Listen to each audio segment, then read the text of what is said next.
Hi, everyone. Happy Thursday. For those of you that are brand new around here, my name is Ashley Shaw, and I am the founder of the Fitness Leader Institute. So I wanted to jump on today to talk about the biggest mistake that every coach makes. And I want to liken this to a story recently of me searching for a new laptop. So I've had the same laptop for about 4 years now, and I decided that my computer's pretty slow. Like, I gotta get on with something newer. And so I use my husband to help me because he is so techie and understands all the things in the laptop world. And we're shopping for, I'm looking for a new Mac. We go to Staples, we go to a couple of different places. And he makes this comment that, well, maybe if you didn't have so many tabs open, your computer would work all right. And I thought, excuse me? Isn't that what a computer is supposed to do? Have tons of tabs open? And I wondered if anyone else feels this way at times, that, when I'm working and going through my daily flow and schedule, I tend to have a lot of tabs open because I have multiple balls that I'm always juggling. For me, I work online full time, and I always am at all times running usually three different done for you posting plans. So I'm always creating social media posts for other people. So what this means is that typically at the end of the day, it's sort of hard to pour from an empty cup. Like, it's hard to, after doing something for everyone else, it's hard to then write my own posts. And that's where I feel like, oh, I've got to do a better job of that. If I help other people do that, why can't I do it consistently? And so the reason that I think this story resonates with this biggest mistake that every coach really makes is that I feel like we take on a lot of stuff at all times. And what happens is it starts to bog our business down and actually hold us back from taking the necessary steps forward that we need to take to grow our business. So as I was thinking about this question about what is the biggest challenge in your business, I had a call yesterday with a coach, and she said to me, like, your done for you courses have made it really easy because I feel like your voice is my voice. So I do a bit of tweaking with the posts, but then I can at least get them out there. But where I'm stuck is actually, I just need someone to help me schedule my posts. And so I think that what really resonated with me with this experience and the biggest mistake coaches face is that sometimes we feel like we have to do it all and we have to be good at everything. And when you're building a business, like, the truth is that there's a lot of stuff that you're not going to be great at. And if you hold back on actually allowing someone else to step in and help, what's happening is your business is going to lack that growth as quickly as it could. And I learned this lesson pretty well. It was about a year and a half ago. I was working as the president of a fitness company and trying to build this online business that I always knew I wanted to help fitness coaches, personal trainers in some way. And what I had to do, because I was working full time, I had to start outsourcing things. I had to hire a branding coach. She told me exactly what to do, and it was expensive, but it worked. Like, it saved me the time of having to figure it out myself. And so if you're feeling like maybe your business isn't growing as quickly as it should, then I would really get you to think about, what are the things you like doing in your business and that you feel like no one else could do it as well as me? And what are the things in your business that someone else could do 80% as well as you? Because that's how you start to know these things that no one else can do. Like, no one else can, there can't be pictures of other people, doing things on your social media page. Like, you can't delegate that, right? That has to be you. But when it comes to, for example, someone scheduling your posts, that absolutely, someone could do that 80% as well as you.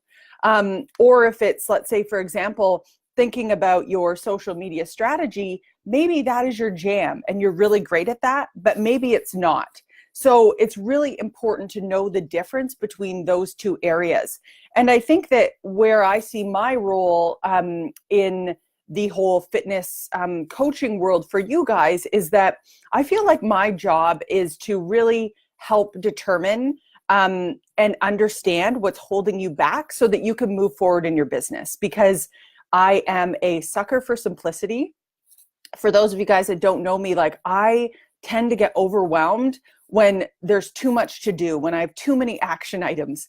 And I'm sure there's a lot of guys out there, that other fitness coaches, that feel that same way too. And what happens is, instead of pinpointing what it is that's making us feel overwhelmed, we just get stuck in this cycle of sort of doing the same thing over and over, and we don't pull out those pieces that can be outsourced.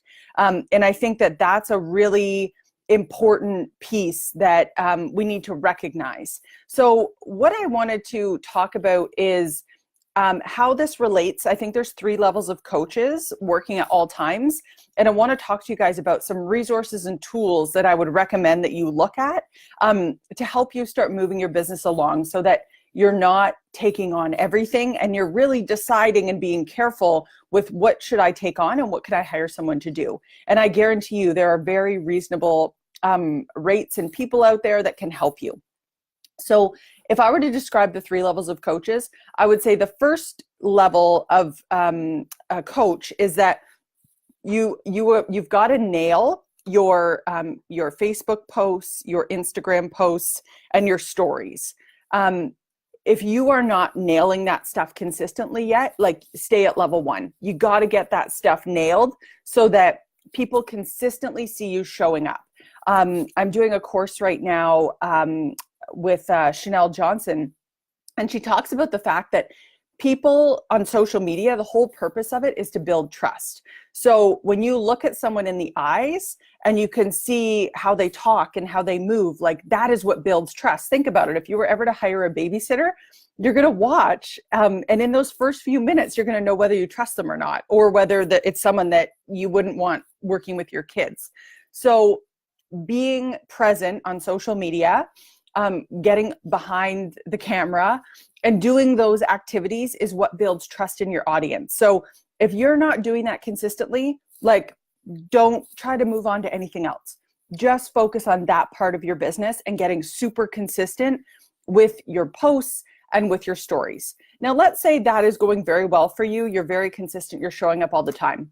The next level to bring your coaching business up is to then focus on your email list. So if you've ever heard of why an email list is important, you'll hear that the difference is, when you have an email list, you own those contacts, because at any point, like, Facebook can shut your account down, or you can lose that data and information. So the importance of an email list is that you can reach people at a much higher delivery rate as well, and you own those contacts. So the difference is, a Facebook post, the delivery rate is typically about 2%. So 2% of your people will see the post, whereas email, the open rate is about 28%. So quite a big difference, right? So that's why email and building that list is so important. So the next level of being a coach, once you've nailed your social media posts, is then to nail your email series and starting to get into Facebook ads. And then once you've nailed those 2 things, the third level is that you've done all that, you've got your business up and running, very successful as a coach, but now you're thinking about, how do I teach my team this stuff? I don't really know what I did to be successful, but I'm successful, and now I need to get my team up and running. So you may be, you're going to fall in one of those 3 levels of a coach, and it's important to know where that level is, because that will tell you, where do I start and what do I need to start outsourcing in order to move my business forward? And so some of the tools and resources that I've come across that I would recommend, the first one, I'll drop this in the comments about, it's this group, I absolutely love it. It's called Women Helping Women Entrepreneurs. And this group has like 20,000 people in it. And whenever I'm like looking for assistance recommendations or something like that, I will drop a post in there and I will get like hundreds of responses. So it's pretty amazing. You just request access to join. It's a free group. I know they have like a different paid level. You don't have to do that, but just be part of that Facebook group. anytime you're looking for someone, maybe it's a photographer in your area, maybe it's a certain app that you're trying to get feedback on, which app people use. I just find it very helpful to talk to other entrepreneurs out there. So that is one that I would absolutely recommend, and I'll drop the link for you. The next one is I have a done for you email series that is coming. We have the first, how it's going to work basically is every month we're putting together 4 emails, and the first series has been put together. What those 4 emails, every month it'll change, like the actual structure of it. But these 4 emails that are available now are the emails that you'll need to close out Transform 20. So there's 4 different emails. We start with a challenge email, so challenging limiting beliefs. Then we have an expand, like when that challenge is removed or that limiting belief is removed, look at all the possibilities that are available. We then go into a frequently asked questions email and then a final call email. So if you're at a level 2 coach and you feel like that would be helpful, that is a resource for you that is now available. The other resource that I'm curious about, this is more of a question for you guys, a done for you posting service. I'm curious if a lot of other coaches struggle with that, that you can, maybe you do the done for you courses now, but it's the actual like posting that is what's holding you up from getting your business out and like running consistently. So I'd love for you guys to drop comments below if that is something you struggle with. I have some ideas of solutions for that. So I'm curious if anyone else feels like, okay, yeah, the writing is done for me. I can put the pictures together, but someone just needs to schedule all this stuff for me. And the one other thing that I wanted to talk to you guys about as a resource is if you're on the level of Facebook ads, I have a done for you Facebook mentorship that's actually starting next week.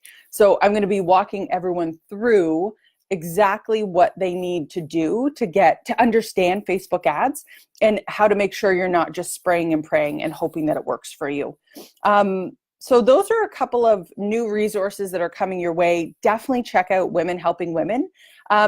And the last one that I'll tell you guys about is a Launch 101 strategy. So it's sort of like your content strategy. It's a freebie that I've put together actually. And so I'm going to be posting that up in the next couple of days. I'd love for you guys to check that out. It'll walk you through everything from what to post every day on your social media, like the theme, what to post in your Facebook community, as well as the theme of emails if you're sending emails, and Facebook ads as well. So it's just sort of this template of 90 days. If I were strategizing with someone, this is what exactly I would give them as some themes to get started with. So that will be coming out soon. So I would love for you guys to let me know what you think. Is this a problem that you commonly struggle with, is letting go of some of those things that you know are holding you back in your business, but you're not really sure which are those pieces that you should really let go of? So thank you guys so much for jumping on, and hope you guys have a great Thursday. It's almost the weekend, which is super exciting, and we'll chat with you guys soon. Thanks so much, guys.